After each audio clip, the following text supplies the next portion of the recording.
Hello అండి, ఎలా ఉన్నారు అందరూ? చూసారా, నేను కూడా ఇప్పుడు కళ్ళు రుద్దుకుంటున్నాను. సో ఎప్పుడైతే మనం డర్టీ హ్యాండ్స్ తోటి కళ్ళు రుద్దుకుంటామో మన కన్ను రెప్పలకి ఇన్ఫెక్షన్స్ వస్తాయి. సో మనం కామన్గా చూసే ఒక ఇన్ఫెక్షన్ కెలాజన్. సో కెలాజన్ అంటే కంటి రెప్ప మీద బుడిపిలాగా వస్తుంది. అది మన ఐ ల్యాషెస్కి దగ్గరలో ఉంటుంది అండ్ పట్టుకోవడానికి కొంచెం ఫర్మ్గా కూడా ఉంటుంది, బట్ యూజువల్గా పెయిన్ ఉంటుంది. సో మీలో మీ ఫ్రెండ్స్లో చాలా మందిలో మీరు చూసే ఉంటారు. సో కెలాజన్స్ హార్మ్ఫుల్ అయితే డెఫినెట్లీ కాదు. బట్ అవి ఎందుకు వస్తాయి అంటే మన కంటి రెప్ప లోపల ఉండే గ్లాండ్స్, మెబోమియన్ గ్లాండ్స్ ఏవైతే ఉంటాయో అవి మనం కన్ను రుద్దుకున్నప్పుడు మైల్డ్ ఇన్ఫెక్షన్స్ అయ్యి ఆ గ్లాండ్స్ అనేవి బ్లాక్ అవుతాయి. సో ఎప్పుడైతే గ్లాండ్స్ బ్లాక్ అవుతాయో ఆ గ్లాండ్స్ నుంచి బయటికి రావాల్సిన సిక్రీషన్స్ ప్రోడక్ట్స్ ఏవైతే ఉంటాయో అవి గ్లాండ్స్లో ఉండిపోయి గ్లాండ్ ఉబ్బిపోతుంది అనమాట. అది మనకి బయటికి కెలాజన్ లాగా కనపడుతుంది. సో కెలాజన్ ఎందుకు వస్తుంది అనేది మీరు ఇప్పుడు తెలుసుకున్నారు. అండ్ కెలాజన్ తగ్గిపోవాలి అంటే మనం చేయాల్సింది ఏంటంటే వేడి కాపడం పెట్టుకోవాలండి. సో డ్రింకింగ్ వాటర్ని బాయిల్ చేసి అందులో కాటన్ క్లాత్ కానీ లేకపోతే వాష్ చేసిన హ్యాండ్ కర్చీఫ్ కానీ ముంచి మీకు వచ్చిన బుడిప మీద ఒక 2 minutes కాపడం లాగా పెట్టండి.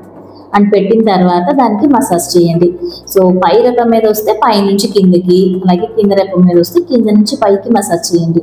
అలా చేయడం వల్ల ఆ గ్లాండ్ బ్లాక్ తొలగిపోయి ఆ గ్లాండ్ లోపల ఉండే సిక్రీషన్స్ ఏవైతే ఉండిపోయాయో అవన్నీ బయటకు వచ్చేసి కెలాజన్స్ అనేవి తగ్గిపోతాయి. సో కెలాజన్స్ హార్మ్ఫుల్ కాదు, కానీ మనం ఎందుకు ఇంత డిస్కస్ చేసుకుంటున్నామంటే పద్దాకలా రిపీటెడ్గా కెలాజన్స్ వస్తూ ఉంటే అప్పుడు ఎందుకు వస్తున్నాయి అనేది మనం ఖచ్చితంగా ఐడెంటిఫై చేయాలి. ఒకవేళ మీ పిల్లల్లో కనుక రెగ్యులర్గా కెలాజన్స్ వస్తున్నాయి అంటే దానికి మెయిన్ రీజన్ వాళ్ళకి ఏమన్నా రిఫ్రాక్టివ్ ఎర్రర్ ఉందా అనేది మీరు చూపించాలి. ఒకవేళ రిఫ్రాక్టివ్ ఎర్రర్ అంటే సైట్ ఉంటే కనుక దానిని ఖచ్చితంగా కరెక్ట్ చేయించాలి. అలా లేదు, సైట్ ఏం లేదు బట్ స్టిల్ రిపీటెడ్గా వస్తున్నాయి అంటే మీ బ్లడ్ షుగర్ లెవెల్స్ కరెక్ట్గా ఉన్నాయో లేదో చూసుకోవాలి. షుగర్ లెవెల్స్ ఎక్కువ ఉన్నా కూడా ఇలాగ కెలాజన్స్ అనేది రావచ్చు.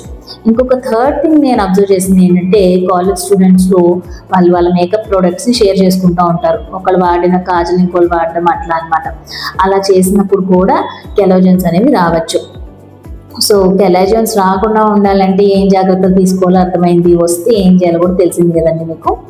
ఒక్కొక్కసారి కన్జర్వేటివ్ మేనేజ్మెంట్ అంటే వేడి కాపడం, మసాజ్ తోటి కెలాజన్ తగ్గకపోవచ్చు. అలాంటప్పుడు మనం చిన్న ప్రొసీజర్స్ చేసి, సర్జికల్ ప్రొసీజర్ చేసి మనం కెలాజన్ని రిమూవ్ చేయొచ్చు అనమాట. సో నెక్స్ట్ టైం నుంచి మీ హ్యాండ్స్ క్లీన్గా పెట్టుకుంటారని, పద్దాకలా డర్టీ హ్యాండ్స్ తోటి కన్ను రుద్దుకోకుండా ఉంటారని ఎక్స్పెక్ట్ చేస్తున్నాం.